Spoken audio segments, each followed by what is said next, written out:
We have a riwayat that says, somebody comes to the sixth Imam and says, there are two types of people that we've seen in this world. One type, at the point of their death, they're struggling. The life isn't coming out of them.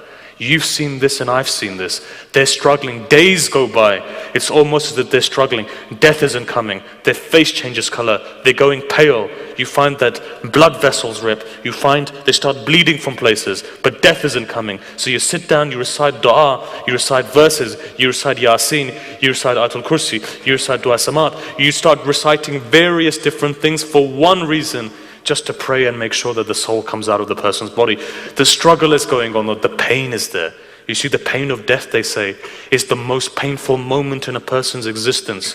But this person then asked the Imam, he said, why is it that some people struggle in this way, but other people are such, like the believers are? It's like a smell of a flower. Straight away, Malakul Maut comes, straight away, their soul is gone, straight away they're gone.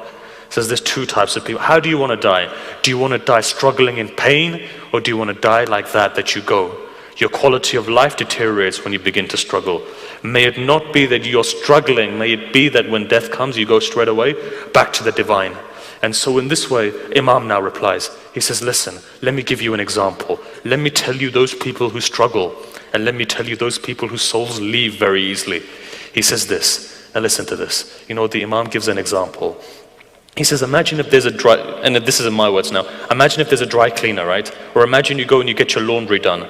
Now imagine 1,000 years ago how they would go and do their laundry. They'd come to the river, a person would clean the clothes, and wherever they found space, they'd put the cloth there.